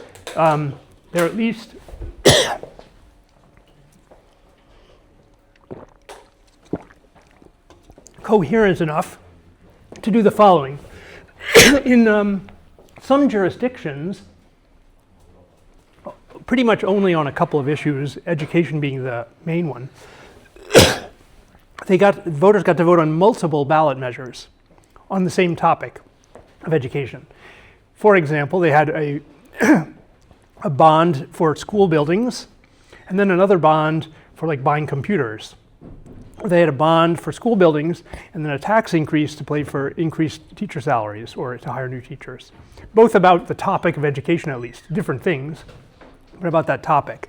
So we can ask the question, do the same people who support one of these things also support the other, or are people just flipping coins? If they were just flipping coins, we'd be able to detect that. They're not just flipping coins. In fact, the people who like education spending bill 1, have a 0.7% probability of also liking education spending, bill 2. So there are people who like education, and they or at that moment at least. We don't know how much research they did. We don't know whether this is a deeply held preference or not. Whatever. We don't know. Whatever. But at the moment, they liked education. And then some people were against both of these things because they just didn't want to spend, or they don't have kids in the schools anymore, or they have some gripe about the schools or whatever. And so they voted no twice too. A lot of people doing that. Anyway, we can find some coherence in the preferences. That's not just ideological, we don't think, because when we ask the question, does this education spending predict how you're voting? So if we wanted to know, how did you vote for president, say, or for some other state partisan office, would we want to know, well, how you voted on schools? Well, if we know how you voted on schools, we're not very well. We don't do a good job. We get an R-squared of 0.05. Predicting how you voted, whether you voted for the Democrat or Republican for like state legislature. So your school preference is not an ideological partisan preference, like I just want more government, period, and therefore I vote Democratic everything. No, it's different. And so that's. On the other hand, if I know how you voted, if I know that you voted at the national level Democratic, well then I do a great job of predicting whether you voted Democratic at the state level. So these are regressions, like of state, of you're voting on a state legislature on your vote at the national level for Democrats, and then that does really well. When you run that same regression on your school spending, then it does very badly. If you put them both in, then the only thing that matters is how you voted at the national level, not your school's preference. And if you're looking at the education spending instead as the outcome, well, it's the opposite. You almost don't even get any impact. So if you just knew that they were a Democrat, you do some, okay, not great, 0.1. If you know how they voted on the other school spending measure, well, you get an R-squared of almost a half. And then if you put in both, well, then it's all driven by, virtually all driven by the education, and only a tiny bit by knowing that the person is, in addition, a Democrat at the national level. And then we look with this precinct level at how things have been changing over time. And the punchline is like in a pile of different slides, unfortunately. But basically what we see over and over, this sort of shows the punchline in one slide, which is if we look at, we have like all these states. Now, not all states have ballot measures. That ballot measure mix is changing over time, lots of agenda issues here. We don't know what the agenda is. I'm not controlling for the agenda in any way yet. Here, in other slides, yes, but we're not going to get to them. In any case, bottom line, though, is kind of like reflected elsewhere in these slides, which is at the state level. So what is this? What are we looking at here? Here's a bunch of years, 1998 till 2024. We have a pile of these precinct level data for a pile of different states. For the state ballot measures, we have like how everybody in the state voted. At the precinct level, we have the percent voting Democratic, say for president. And then we have the percent voting yes on this ballot measure. We run that regression, we take that beta. We take all those betas, measure by measure by measure, and that's each one is a dot. And then we look at like a Loess plot. And what we see is that for state ballot measures, well, there's been this nationalization, looks like the correlation between how you voted on these state ballot measures and how you voted at the presidential level or at the governor level or the Senate level, it doesn't really matter, but you use some mix of those things, used to be, this is 0.5, this is 1. If it was perfectly partisan, yeah, everything would be at 1. Of course, logically, things shouldn't be above 1, but they can be mechanically. When you use like a Goodman regression, which these are just Goodman regressions. And then this used to be like 0.25, and now it's like over 0.5. So it's gone up and up and up and up and up. Whereas at the local level, if you do that same exercise for the local ballot measures, which is a big mix of all these local things, tons of them spending, tons of them zoning, tons of them governance things about whether the city should have districted or at-large elections or a 4-year or 2-year mayor, those are flat. They were 0.25 and now they're 0.3. Yeah, I have a question about the intrinsic androgynous. So these are precincts that vote differently, or are they people? And I'm just wondering if this is the same voter population in both elections, or if different kinds of people come out and turn out for different kinds of, like, what can we infer from that? So these are precincts. We don't have individuals. So these are how the precinct voted in a given election at a given moment, and how the people who were in that precinct voted also on something else. So They voted at that same time. at that same time. So each point here is for a given election, like the 2000, presidential election, or the 2002 midterm, and so it's the same turnout at that moment. However, that turnout is different, at different times, and the different people could be voting. So we see this pattern, and we say, okay, so this is consistent with polarization, nationalization, partisanization of the voting on state ballot measures, but we don't know why. Maybe this is, to some degree, different people voting. Oops. We can also do this across lots of different offices and junk like that, which is what I was not going to show because we don't have time. But so maybe very different people voting here than here. I don't know that that's, and I think there's some to that, but I think probably it's similar types of people voting different ways, together with the agenda changing. Like the agenda is different here. Like we don't have anything about global warming and climate change here, but we do here.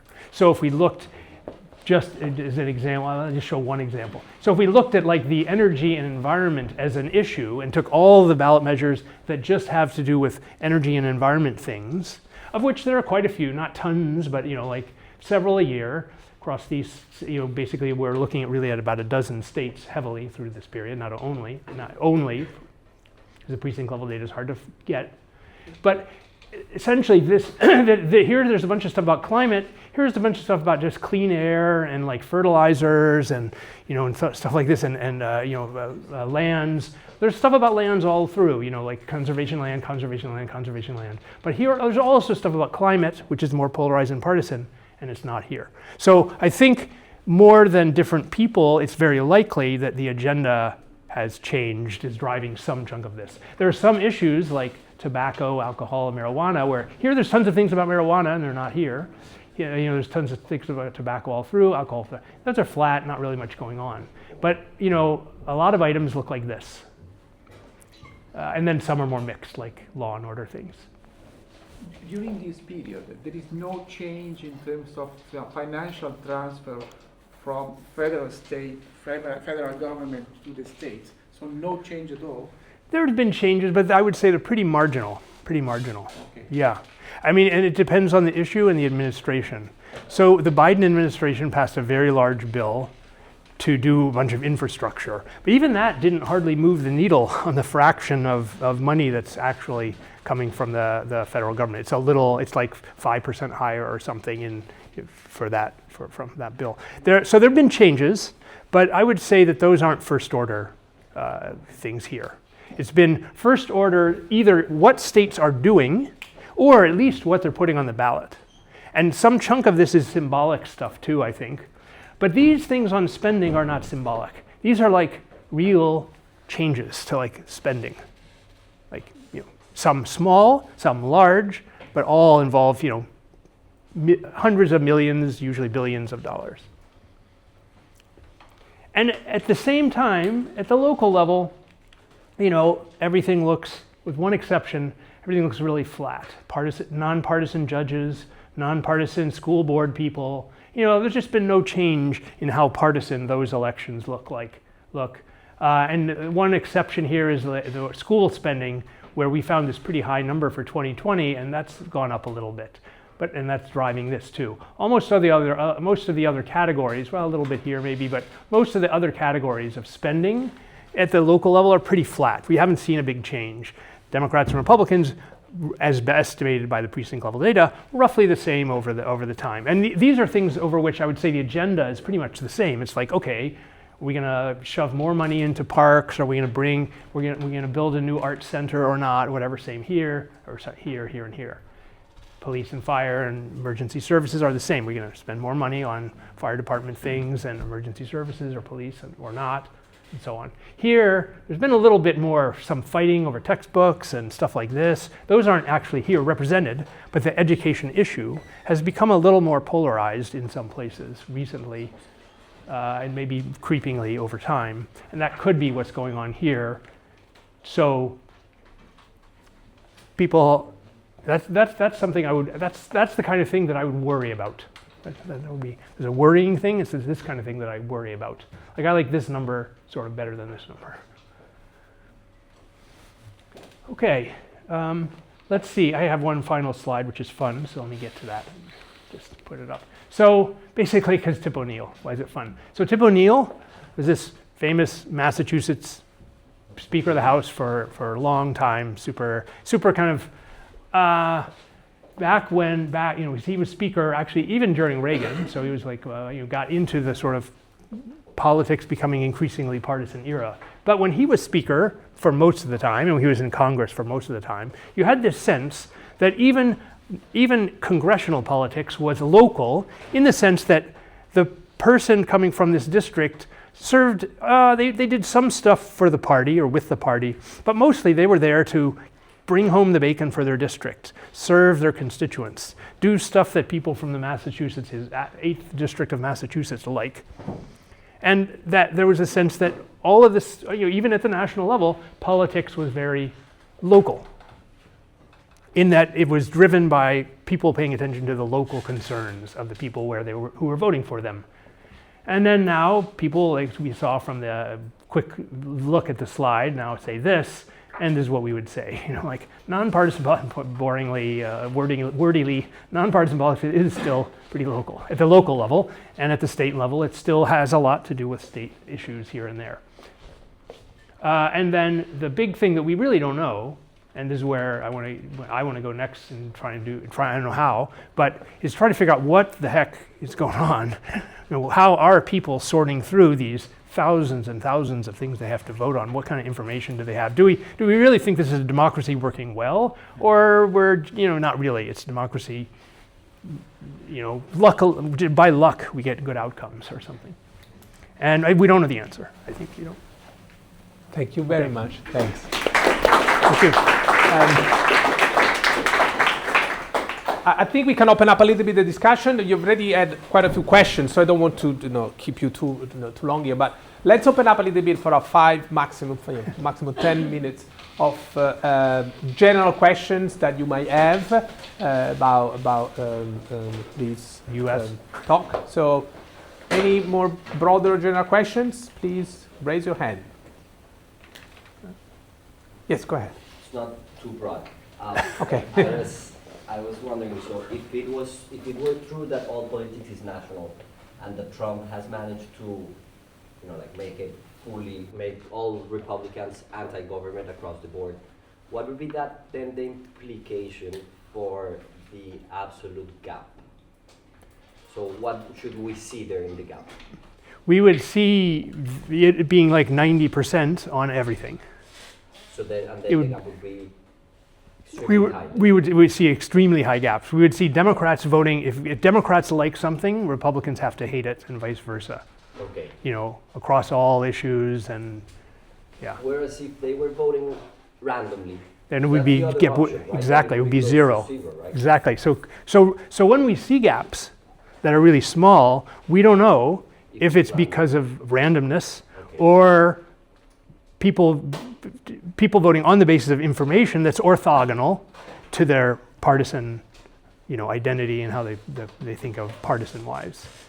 We have one scrap of information that says it's not random, at least, which is the slide I showed on the education. We see that there's at least one issue where we see we have the ability to see whether at the individual level you are simultaneously supporting education here, and we see yes, a lot of people are doing that, say 70%. Then maybe 30% are flipping coins. Or they have some real difference, like I want computers, it could be, even that's preferences for an issue. Like I want computers in the schools, but we just spent a bunch of money renovating the school building 5 years ago, why do we have to do it again? So I vote no, yes. But we don't know if that amount of thought is going into it at all. So beyond education, for the last question that you're posing there, one hypothesis is still that it is just random, or very close. Yeah, that large numbers, too many people are voting randomly. Which wouldn't be great news for democracy. Exactly, that would be bad. That would be bad. I mean, I have a lot of previous papers, not a lot. I have several previous papers, and in this book on primary elections, where we have, from the aggregate results, we see that, and also from a recent paper I'm working on, we see evidence that not a big majority, but say 20-25% of the voters vote correctly, in the sense that we have some indicator of who's the better candidate, who's the worst candidate, for judges based on this Bar Association evaluations, for example. And I have a paper on that with Claire Lim. For scandals, we have a bunch of candidates who are in scandals but nonetheless running for re-election, and we think they shouldn't win. They're like, and it's like they're indicted for some serious crime, like a tax evasion or tampering with evidence, as a sheriff was one of them recently. And we see that those people lose a lot more. They don't lose 100% of the time, but they lose way more than you would expect by the typical incumbent winning almost always. The typical incumbent wins like 90% of the time, and these people will win maybe like 70% or 50% of the time, depending on exactly, so a lot of voters, so some chunk of voters are getting some chunk of information or things correlated with that information and voting according to that. And a good guess might be that 25% of the voters are paying attention to some stuff or they get some word of mouth, or they saw an actual political ad, or they read something in the newspaper or whatever and vote on the basis of that. And then we have piles of people flipping coins. If the other people were just exactly flipping coins, then 25% is fine. Your democracy can function because they'll be pivotal every single time. I don't think it's that good at all, but there's some evidence in that direction that things for sure are not random, and they're in the direction of correct when we have a clear. Let me put it this way: when there seems to be something clearly wrong with a person, they do much worse than the average person. I don't think people are very good at distinguishing between excellent and pretty good. That we also have some evidence that's consistent with like not much difference there. Now that could be that the measure of excellent and just good is too noisy too, because we don't have great measures for people who are looking for research projects. We have very few good measures of candidate quality. Like these are all. Okay, I've got 4 questions. If I'm right, is Ruggeri, Zucchini, Ceron, and you as well. 4, 5. Okay. So. Okay. It's okay. No, it's fine. Are you okay? It's fine with there me. There will be light lunch at the end. So no. It's fine with me. I can do this for hours, but other people have other things to do. So let's start with Andrea Ruggeri. This is broader and try to speak to politics rather than just political science. That is, so what's this story telling us about the state of democracy in the U.S.? And I entered this door saying, my obsession reading what's happening every day with Donald Trump. Exactly. And the fact that ICE has been doing things against the rule of law in Minneapolis. People cannot read certain books because in the school library there are families that are extremely radical saying that this book should not be read.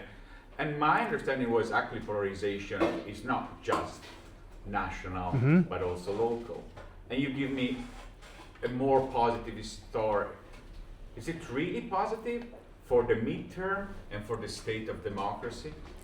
Yeah, so I think it's a question of how you see the glass, half full, half empty. It's like it's definitely sitting there as like things seem worse at the national level, but things seem worse from the point of view of there's authoritarian-like behavior increasing, undemocratic things happening at the national level and at the state level sometimes. And then there's stuff like censorship maybe up on the rise. I think people have, that's actually, one thing I would say about that is we way overstate the degree to which at the very local level, and even at the state level, this kind of, say, censorship is happening. Because every time there's a censorship, it's headline news. So we see, that once, and also magnified, and we see it repeated over and over again. And Florida has done this, and Texas has done this. But then you look at what about all the other states? Oh, actually, no, they're not doing it. They're not doing it much at all. It's not really a big thing. Nobody's talking about it. We have meeting after meeting after meeting where we talk about 8th grade or 9th grade algebra, not banning books. So there's a sense in which when you pick up the newspaper or click on the TV news, you get the national and then you get sensational stuff that's happened at the state and local level. And that's it's a tiny little fraction of what's actually going on. Now, of course, this is hand waving because I don't have, mostly, but what evidence do we have, for example, that it's not just hand waving? A former Harvard student, Tyler Simcoe, if you want to look for a person in the research, has a huge catalog of local school board meetings and the whole transcript from them and the video of them and so on and so forth. He's been looking at this. Now he's written a paper even recently that's emphasizing the conflict of them. The conflict, oh look, and conflict is on the rise and whatever. But conflict is on the rise in a sea of non-conflict. It's sort of there's a ripple of conflict happening. It's 2% and then it goes to 3% and then it goes to 4% of the meetings in which there's actual really conflict to measure it. And then the bulk of it is no, not conflict. And that never gets in the news. So I think and this is probably good. You probably want to be on the alert. Anytime an anti-democratic thing, I don't know if censorship would count, but say censorship, didn't dump that in there. Anytime anything like that happens, we want to know about it because we want a society where we are rigidly pushing, against any of that.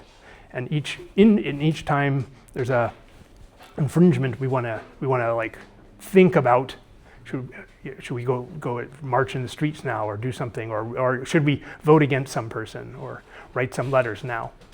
So I think, yes, things are worse, but we also get an exaggerated view of how bad they are. And in fact, the New York Times from time to time publishes its pretty, boring looking article saying, oh look, actually count up all the times. Has Trump actually ever won in court? Oh yeah, he won 10 times. How many times did he lose? 100. So he's losing almost all these cases. What happened with tariffs? It took too long, but okay, then he lost. What's happening with ICE? Basically so far losing whenever it gets to court. It doesn't get to court fast enough. The courts are really slow. The courts, so just yesterday, there was an article on, Trump and the courts, or our democracy and the courts, unelected, being the bulwark, being important, but there it is. And the idea is that these we get repeating. We just reading the newspaper, we see the 10 times that Trump wins as a headline, and we miss the 90 that he lost. Or we see those too, but a lot of those were on the more boring things, but they add up to basically when you look at what he has moved in terms of, say, policy in a lot of areas, it hasn't moved at all. What has he destroyed and maybe really going to take a long time to clean up, and if ever, federal bureaucracy is one. Federal bureaucracy, bad news there. Universities, a bit on the DEI side, but on all the other stuff, actually no. For example, he asked for 40% cuts to research. Says, I have to have 40% cuts to research. Congress says, sorry, no. Puts all the money back. We get the same budget as what Biden produced on research for universities and the sciences. So there's a lot of losses in addition to the wins. It's yeah, so I wouldn't say I'm optimistic. and we want to always be on guard. But I'm more optimistic, and I also don't think we want to be dismal. We don't want to give up. We don't want to say, oh, it's all over. We want to say, oh, by the way, at the local level, things are so good that we really have something a lot to defend still here. Maybe at the state level too. Yeah, I don't know. I mean, I have the impression that there is a mixture of two issues in the presentation. On one side, the main issue is, and the most general one is, are really the parties the only agency that can send good signals to the voters in order to help them to vote consistent? Yes. The answer is partially positive because we see this correlation in some of your presentation that but the problem here, the problem, your research question is induced probably by the polarization. That is just one possibility. So the party can also converge. Yep. And if they converge according to the theory, Yeah. they compete also for the balance and not only for the political position. So the Yes. problem here is not only are the parties the only agents that can convey, but why they are polarized. Because maybe if they are not polarized, it's Yeah. not necessary to have anything else in order to send Exactly. signals. So Yeah. I mean. So So the problem is the polarization at the end of the story. So, okay, you can try to substitute the parties with something else, but who knows? Maybe I would start with something slightly different though, which is I do not believe the world is one-dimensional. Okay. I don't believe that we have a policy mix that is so complex. We don't understand, we don't know whether we should model it as like a k-dimensional space where k is large. But I don't think the ideological model is the only model we should carry around in our heads as like the optimal thing, just because we can get a median voter theorem or whatever. We do this, in part because a lot of politics is ideological. And politicians want to simplify, and they have to have simple messages. But we don't want the same simple message all the time, at all levels and for all problems. We want, now, in an optimal world, which is like far away from what we have, we want school board people to be running on like stuff about the schools only. Maybe sometimes it's censoring books, and that's like, okay, good, bad, whatever, but at least it's about the schools. We don't want them, talking about, like war in Iran in the school board meeting or something like this. We don't want them talking about abortion probably much either. We want them talking about making the schools better. Now, sometimes some of these other topics are going to be, but the idea is that there are these, that there are many issues out there, and they don't all line up in the same way. Therefore, even in this it's not clear what we should even want our parties to do. They're going to have a platform that's maybe a long list of items. It's not just going to be summarized by one number. Then do we even want only two parties? Well, probably not, actually, but our electoral system, produces them. But yeah, I think, yeah. Yes. At the national level, Yeah. This process was somehow induced by the change in the southern Southern Democrats. So, I mean, the history started with the decline of Southern Democrats and the fact that because when we have the Southern Democrats, in fact, we have a much messier. Yes. Yes, right. So we've been over time, from the 70s until at least from the point of view of Congress alone, and probably the Congress and the presidency, the many changes, including the big decline in Southern Democrats who were conservative, cross-cutting cleavages, therefore, conservative coalition showing up on a lot of issues. We had a much messier politics, not very one-dimensional. People thought of it as more, and then we produced over time, for whatever reasons, this national level other thing going on, and it's not clear that that's a very good thing. But you're right in the sense that, well, if we could fix the national level stuff, it's not 100% clear that we would not want a lot of that imposed at the state level and then at the local level. But I would even balk at that point because the local different issues are often so different. They have to do with like land use and zoning and these public services and stuff like this. And it's like, well, do we really? I go back to LaGuardia, and it's like, no, there really is no obvious party line here. What we might want is teams, that are competing against one another over with different issues. But then we start to get into debates. Well, when they converge, that's good from the point of view of like, but then there's no distinction. How do voters tell who to vote for? And like, they flip coins. There's no signal anymore. Anyway, but I would start with politics is multidimensional anyway. Okay, just a curiosity. In some cases, you can observe races with multiple candidates, all of them from the same party. Is it Yes. frequent? And in this case, is the gap that you observe is much larger or different compared to really non-partisan races or fully partisan races? We have not. So we have not investigated the differences between the two Republicans running against two Democrats in a case of like a state legislative district and like distinguish those yet. In fact, we've tossed those out.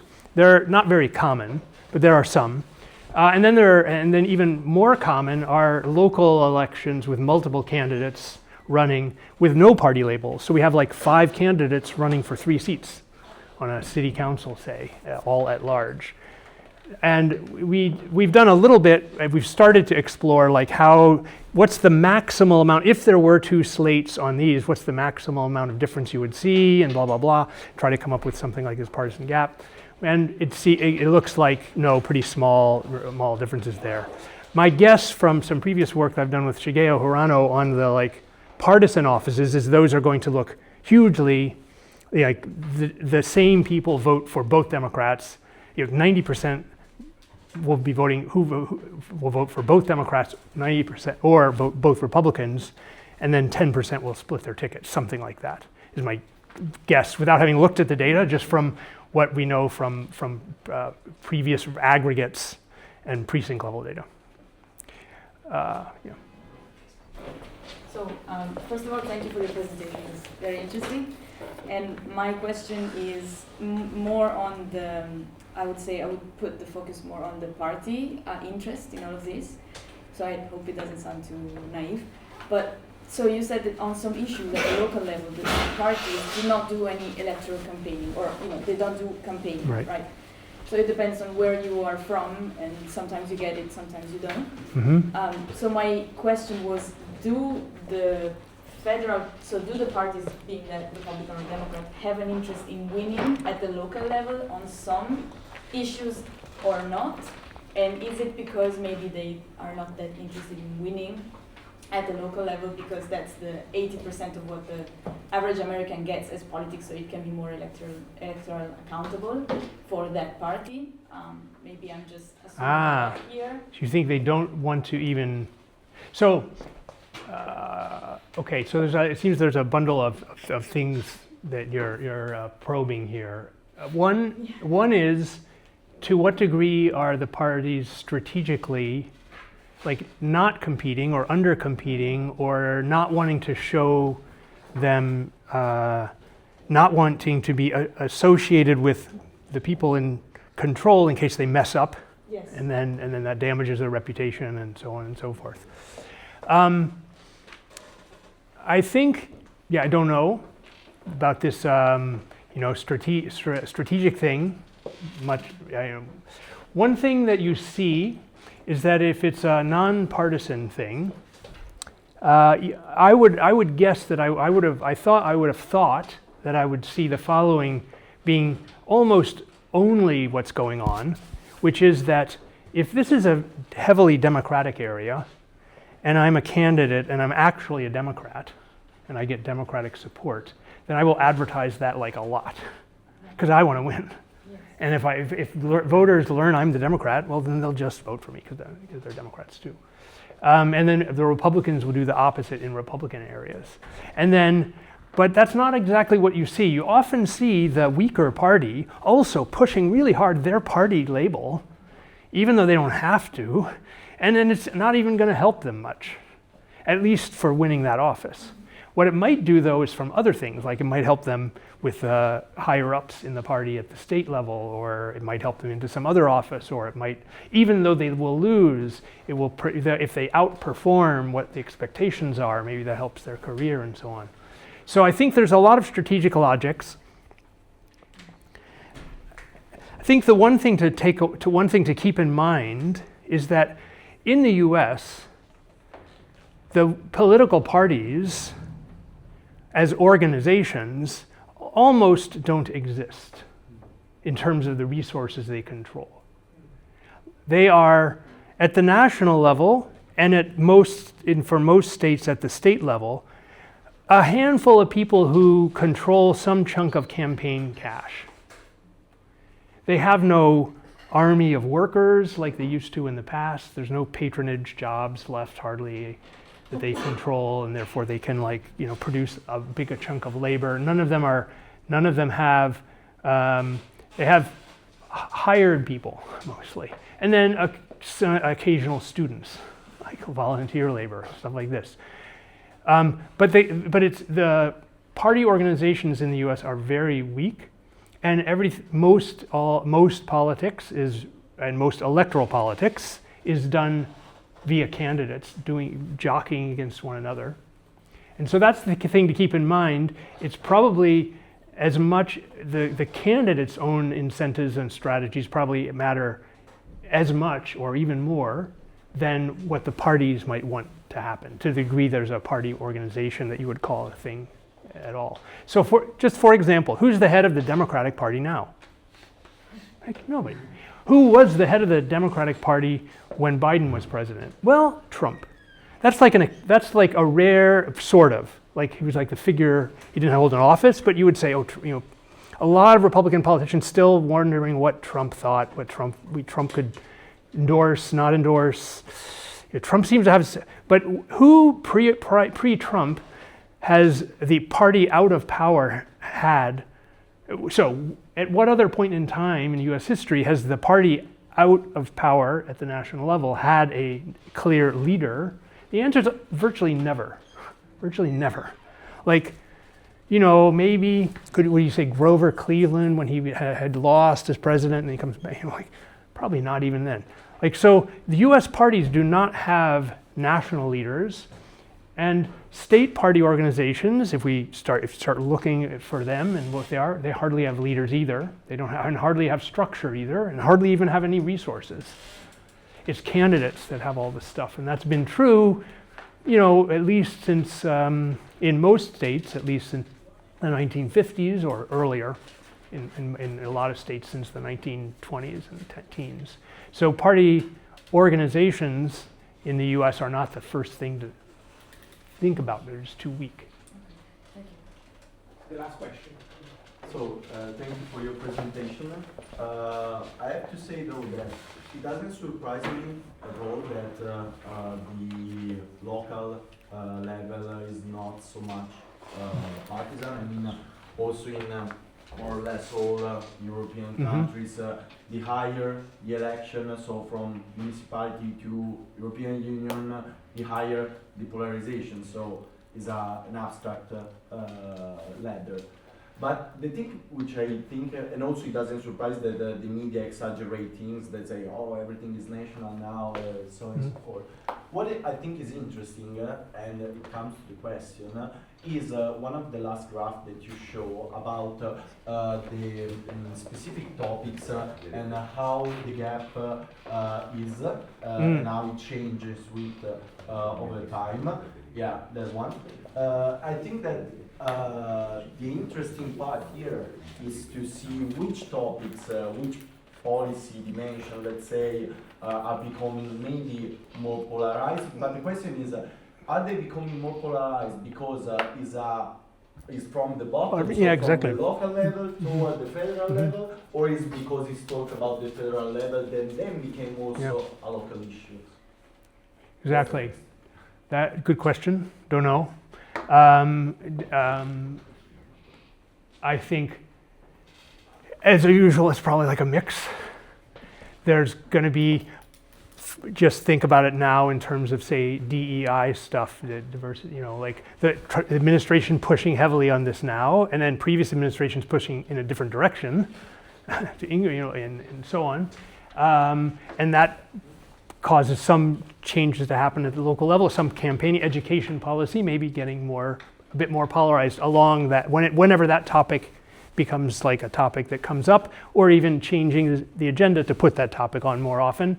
But then other stuff can be, like, I think the censorship of books is another issue. That's coming from local demand and so on and so forth. It's often heavily partisan in it, but it's often not really so, it's only in some sense accidentally partisan. It's often driven by religious groups and stuff like this that happen to be also at some other higher level tied to Republican Party, or correlated heavily with Republican, but actually the motivation. The motivation is not partisan. The motivation is ideological / religious conservatism, and so that's an example of the bottom-up stuff happening. Then they often convert, and then you see like the strategic interaction producing then maybe links between the national and the state, and wanting that issue in some places to become, the issue, like what issues do we run on? This issue seems to be very popular here. Let's run on that one. So unsatisfactory. We don't know much. All good research questions, and some bottom up, some top down. So I can say that as we know, in academic setting, the larger the number of questions, the more engaging and interesting the talk. So clearly, I have to say that this has been, an extremely successful lecture, and I would like to thank Professor Snyder for being so kind to spending 2 hours with us. Thank you very much indeed. Thank you.